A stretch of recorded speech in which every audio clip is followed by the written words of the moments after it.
This is Dissident. Здравствуйте, с вами Диссидент, и у нас гость — это сам легендарный Сергей Бульба. Этот человек был лидером белорусской организации Свободного собрания солдат в 1988 году. До того, как Беларусь получила свою независимость путем выхода из состава Советского Союза, боролся за независимость Беларуси. А также человек в 1994-1995 годах был глава Белого легиона. В 1996 он был задержан за организацию беспорядков в Республике Беларусь, и в 2003-2008 баллотировался в Палату Национального собрания Республики Беларусь. В 1988 году стали инициатором национального возрождения и объединения Свободного собрания солдат. Что вы про это расскажете? Там не солдат, там трошку больш широка. Я тады быў яшчэ курсантам мінскага візру. Это тое, што вырасла зараз у акадэмію узброеных сіл Міністэрства абароны Беларусі, да. Это тое, што на 9-м кіламетры знаходзіцца. І сярод курсантаў, як бы так, ну, мы сур'ёзна ўспрынялі тады эту гарбачоўскую перабудову. Яна адкрыла пры ўсім пры тым багата новай інфармацыі. Мы даведаліся для сябе, што ў нас, аказваецца, была спроба стварэння Беларускай Народнай Рэспублікі, тому што мы ніколі пра гэта не ведалі, вот шчыра. Што мы, аказваецца, Вялікае княства Літоўскае, як мінімум не тое, што не чужое, а што это, па сутнасці, наша прарадзіма. Я здзіўляўся, это 88 год, это быў 4-й курс для мяне, усяго вучыліся тады 5 гадоў, пасля 5-гадовага навучання прысвоівалі годнасць лейтэнанта. І я здзіўляўся, мы праходзілі Грунвальскую бітву ў раздзеле сусветнай гісторыі. То бок у нас нават не ўзнікала ніякіх дум, што мы, літвіны, маем нейкае дачыненне якраз да Грунвальскай бітвы. І вот усё это, разумееце, уся эта маса інфармацыі пачала адкрывацца ў працэсе этой гарбачоўскай перабудовы.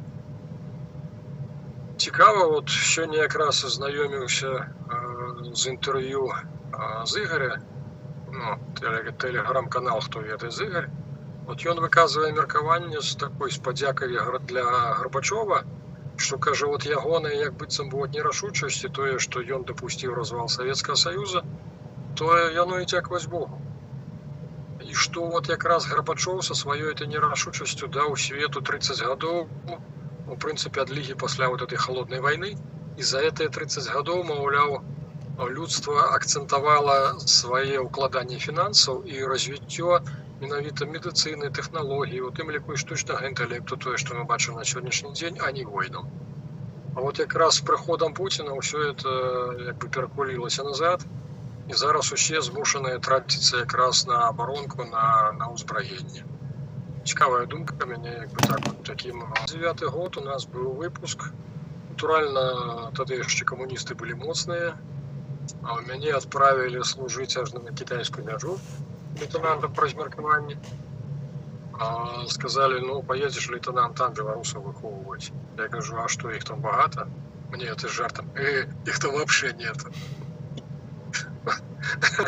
Ну, сэнс не ў тым, у прынцыпе, калі ты застаешся чалавекам, то ў любых умовах можна знайсці нармальных людзей. То бок нават тут у тым калектыве, яшчэ тым савецкім, да, у прынцыпе, я знайшоў для сябе багата, як бы так, людзей, якія мяне нармальна разумелі, незалежна ад нацыянальнасці.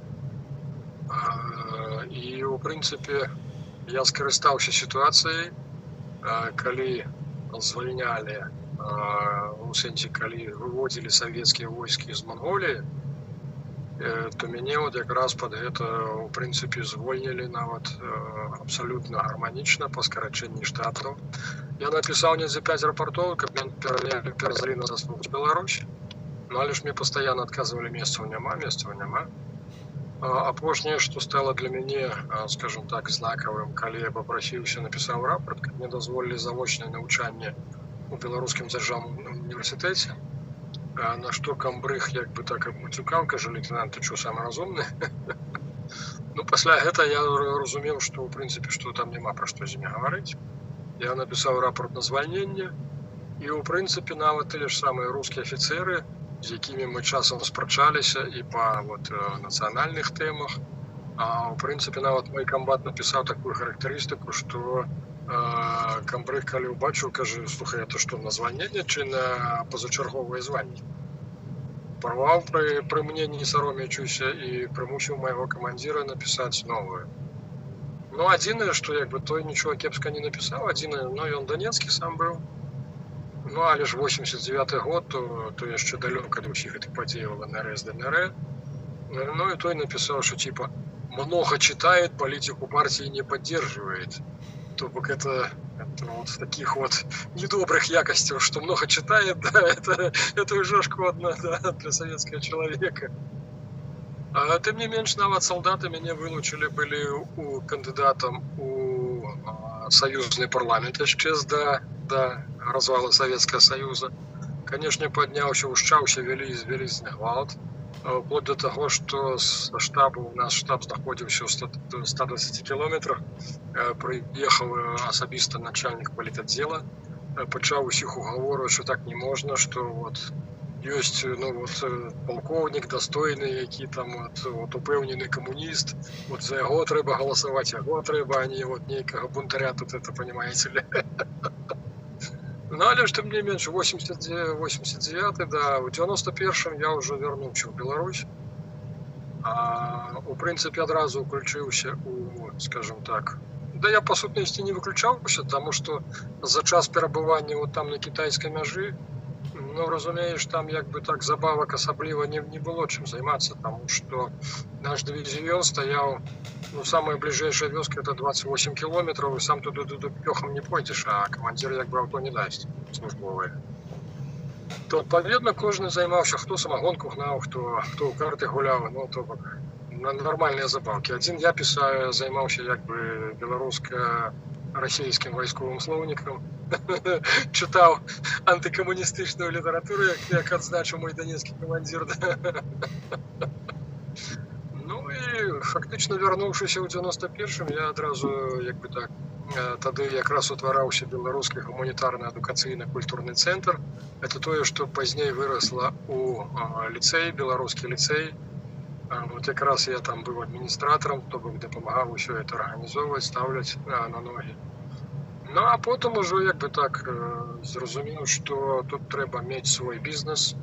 Пачалі мы як бы так, ну, з былымі маімі аднакурснікамі, якія таксама ўжо пазвальняліся на той час, ствараць розныя варыянты бізнесу, шукаць як што гарманічна зрабіць для сваёй, у тым ліку, будучыні. Ну і ўвесь гэты час мы як бы так дапамагалі па лініі беларускага згуртавання вайскоўцаў.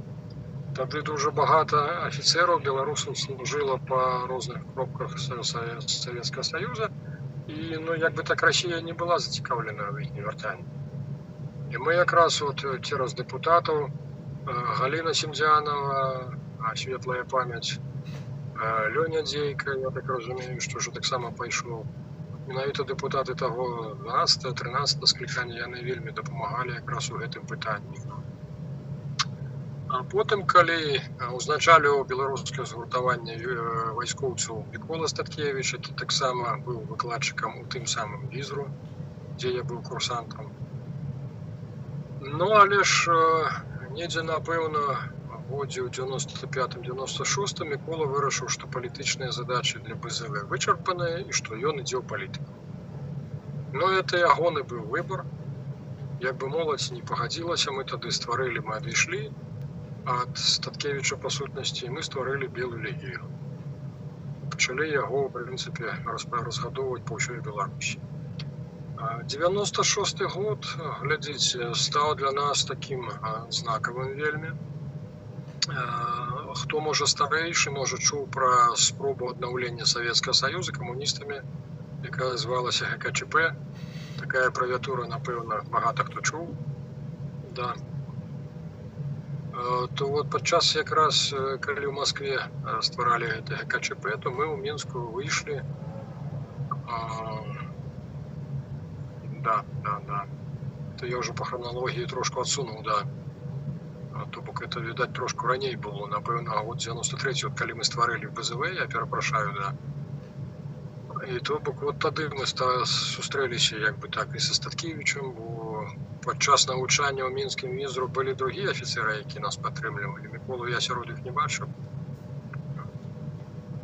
Вот якраз у 93-м з Статкевічем сустрэліся на плошчы, выступаючы супраць гэтага КЧП. Мы гатовы былі тады ўжо на той час са зброяй у руках бараніць уласна радзіму ад камуністычнай спробы камуністычнага рэнесансу. Ну, а 96-й год стаў знакавым таму, што ў 96-м Віктор Ганчар, ён тады быў прэм'ер-міністрам, і тады міністрам унутраных спраў быў генерал Захаренко. Вот тады паспрабавалі правесці рэферэндум з недаверам да Лукашэнкі. В прынцыпе, Лукашенко прадбачыў, які будзе вынік, таму ён усяляк пастараўся, каб гэта нічога не адбылося. Нічога не адбылося, і тады ён пайшоў на разгон Верховного Совета.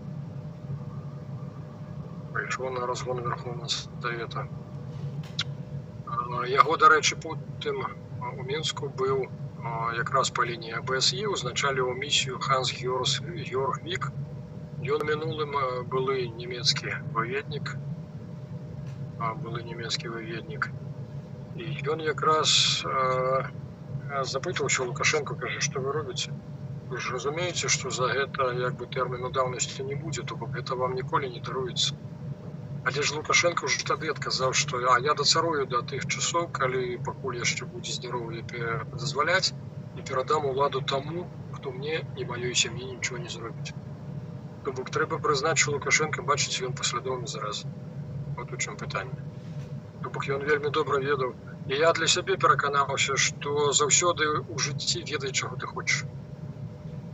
Вот, азіраючыся назад на той этап, я вельмі шкадую, што якраз у 96-м годзе я тады з, скажем так, забітаю галаву вот этой субардынацыі, што ёсць генерал Захаренко, ёсць полковник Бородач, былы камандзір Марынагорскага спецназа. Я тады палічыў, што ёсць полковник з генералам, то хай яны як бы прымаюць рашэнні. Не, так не работает. Якраз вот такие пиковые моменты – это час для проявления менавіта носьбітаў духу. Вот хто дух мае, то і мусіць, не гледзячы на колькасць зорак, ці ўвогуле адсутнасць зорак на плячах. Як бы хто мае дух і энергію, то і мусіць і весці рэй, то і мусіць на сябе браць ініцыятыву, разумееце? Так вот, тады Лукашенко разогнал Верховный Совет. Верховный Совет як бы фактично здзейсціў переворот незаконный переворот у Республіцы Беларусь. Да. А на жаль, мясцовыя, скажем так, эліты, у тым ліку і КДБ, і МУС, як бы так пагадзіліся з гэтым. Хотя, ну вот, памятаеце, Лукашенко той рэферэндум, калі ён праводзіў, на якім быццам адмянілі дзяржаўнасць беларускай мовы, беларускую сімволіку, калі адмянілі, да, нашу сапраўдную пагоню, да, якой 700 гадоў. В Еўропе, наадварот, ганорацца, калі традыцыі маюць, а тут, ну, вот. Ну, савецкія мазгі, што ты з імі зробіш, да. Так вот, я ведаю інфармацыю з рэгіёнаў. Мы тады мелі людзей у розных структурах, і ў Міністэрстве ўнутраных спраў, у КДБ мелі сваіх людзей. То яны гаварылі, што яны дакладвалі у цэнтр, у Мінск, пра тое, што вынікі зусім не такія, як дакладаюць. То бок з некаторых рэгіянальных цэнтраў я не кажу пра Менск, я кажу пра невялічкія раённыя гарады, нават не абласныя. І там за Лукашенкова пытанне супраць сімволікі максимум прагаласавала 35-37%. То бок гэты рэферэндум увогуле можна сказаць, што ён сфальсіфікаваны так же ж, як разгон Верховного Совета. І за это Лукашенко таксама тэрміну даўнасці не можна дараваць такія рэчы, разумееце? Ён фактычна спыніў развіццё Беларусі, продаўшы яе Расіі на сённяшні дзень, разумееце? Расія ж чаму падтрымала яго на выбарах вот тады, калі ён шоў разам з Зіновным Пазняком, толькі таму, што ён быў прарасійскі, тое, што Расія прагназавала, што ён якраз стане адным з тых, хто будзе як бы ініцыяваць аднаўленне Савецкага Саюза. Вот у чым пытанне. І Лукашенко, натуральна, у абмен на гэтую падтрымку, ён і знішчае паслядоўна. От ён практычна робіць Беларусь, праводзіць прадпрадажную падрыхтоўку. То бок ён выбівае ўсё нацыянальнае. Паглядзіце, наколькі вот калі Лукашенко прыйшоў да ўлады, больш за 80% беларусаў можа і не карысталіся беларускай мовай, але ж лічылі беларускую мову. І нават яны это сцвердзілі пры правядзенні усенароднага гэтага попісу, ну калі усе як бы так усіх грамадзян краіны перапісваюць, то больш за 80% азначылі, што беларуская мова родная. А зараз што робіцца? Зараз беларускамоўную школку не знайсці, дзіцячы садок тым больш. Ну. То бок это ўсё вот Лукашенко абмяняў нас на грошы. Вот у чым Лукашенко на нашу з вами будучыню ён прадаў, абмяняў на расійскія грошы. Вот усё, што адбылося, разумееце. Я ведаю, што калі ён перабіраў варыянты для стварэння нацыянальнай ідэалогіі, яму ўсё ж такі калі-нікалі нагадывалі, што варта стварыць нацыянальную ідэалогію, дзяржаўную прынамсі.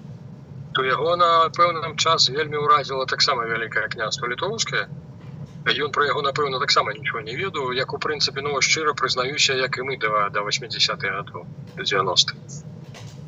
То ён быў вельмі ўражаны, ён паглядзеў усе матэрыялы, паглядзеў статут Вялікае княства Літоўскае і ўсе этой метрыкі, спасылкі на метрыкі. Ён кажа, так тут ж усё наша, это ж усё наша славянскае, наша, блин, да. Ну, але ж потым яму ў Маскве, відаць, надавалі па ушах, сказалі, не. Вот якраз хто, як не это самае, не Беларусь, не як...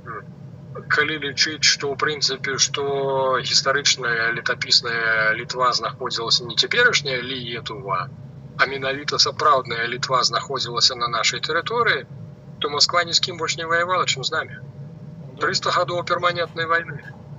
І, дарэчы, нават нямецкі габрэй Карл Маркс і той скеміў у свой час. Ён так і пісаў, што барацьба за аб'яднанне славянскіх зямель ішла паміж Вільняй і Масквой. То бок, разумееце, нават ён разумеў, што Вільня спачатку была славянским городом. Вот о чем пытание. Сегодня, в период национального зарождения, большинство молодежи знает про правду про Великое княжество Литовского, как бы нам не втирали гнусную ложь про тот факт, что мы не имеем с ними никакого отношения. И я чисто считаю, что как бы одно дело Литовское княжество, другое дело Жемайтийское на территории нынешней Литвы. Это разное. Так что согласен с вами. Слушайте, вот вы говорили такой момент, что был госпереворот. Я вот считаю, что значением госпереворота обозначало взятие главы Центральной избирательной комиссии, если не ошибаюсь, Гончара. Потому что Лукашенко его отстранил, а потом приказал, если не ошибаюсь, силовикам его арестовать. И тем самым, типа, ни один референдум при Лукашенко был незаконный. Что вы на это прокомментируете? Ну, глядите, Гончар, Виктор Гончар, это персона, конечно, была, ну, особа, личность.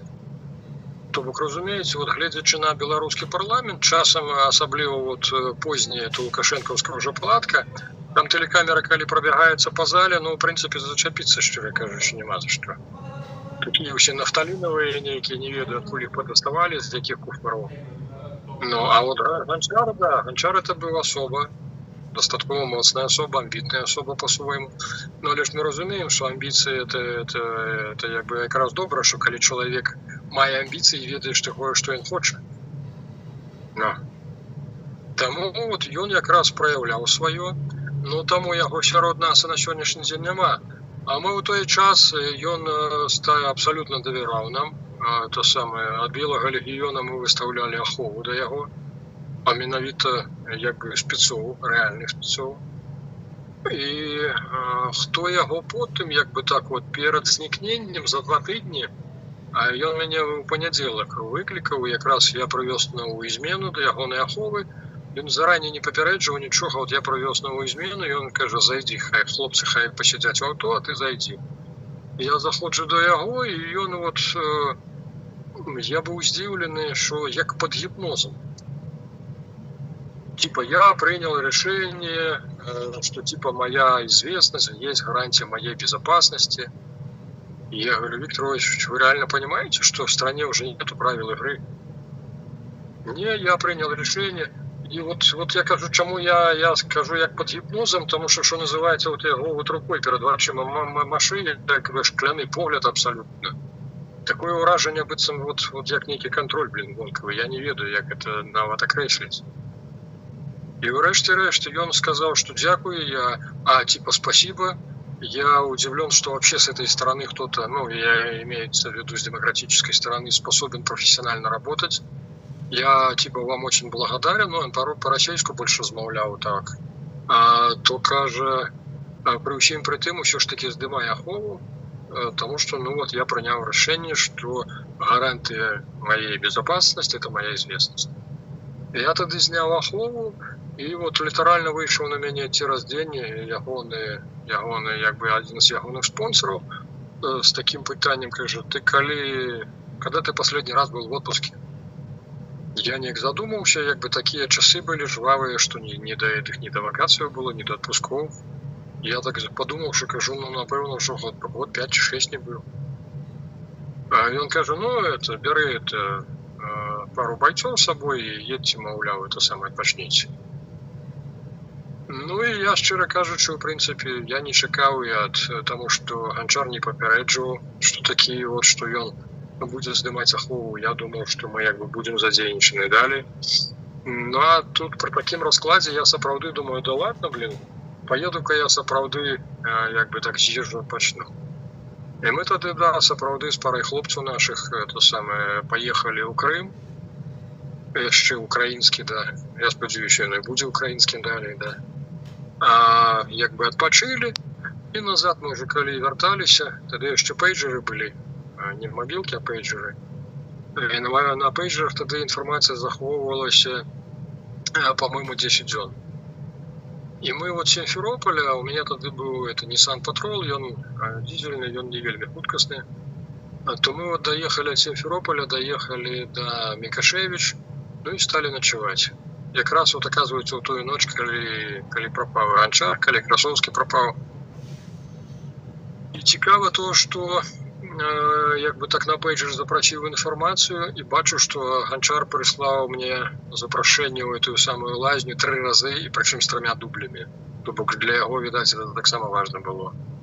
Але ж ва Ўкраіне тады гэты пейджер не работаў, это толькі заехаўшы на беларускую тэрыторыю, уначы мы ўжо даведаліся, што ён прысылаў это паведамленне заранее, Он прислал заранее, наверное, может быть, день или 2 до поездки в баню.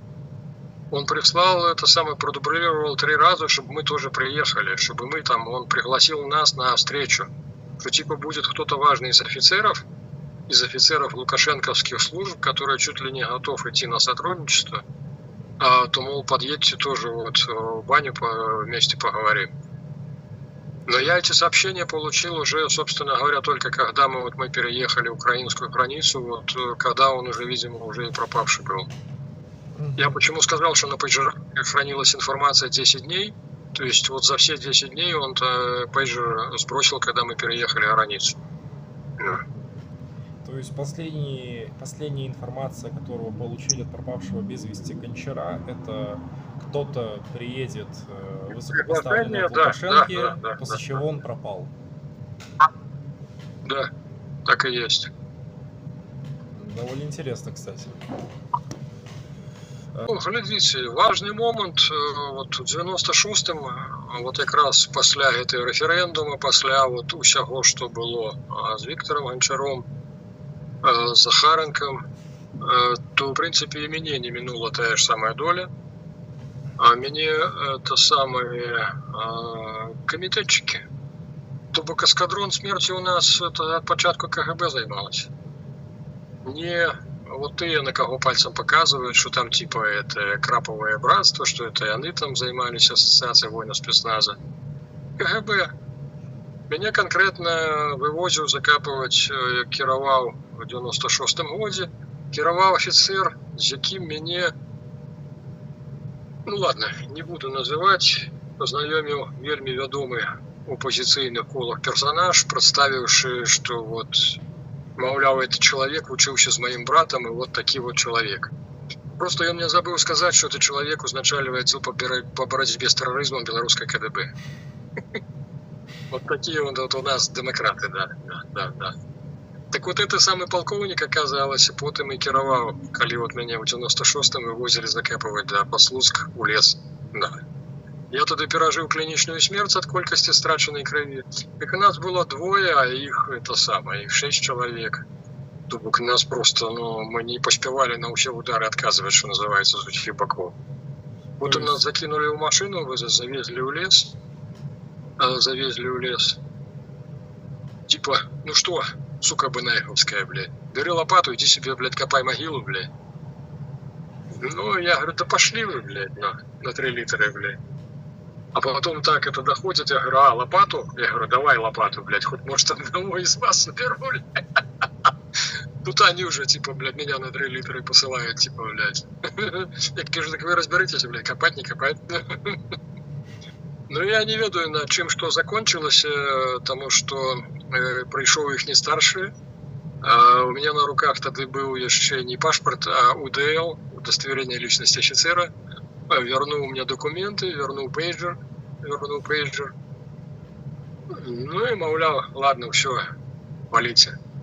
А я быў акрываўлены ўшчэнт, таму што, я реально перажыў там клінічку пасля, вот, якраз ад колькасці страчанай крыві. Што мяне хапіла, адзінае, што я іх запытаўся, я кажу, дзе горад, яны мне паказваюць там. І я паплёўся, на Слуцк, прычым, са сваім сябрам на плячах, таму што, вот, Вовіка, майго сябра, да, ён, дарэчы, у французскім легіёне, потым, памёр ад хваробы ўжо ў Францыі.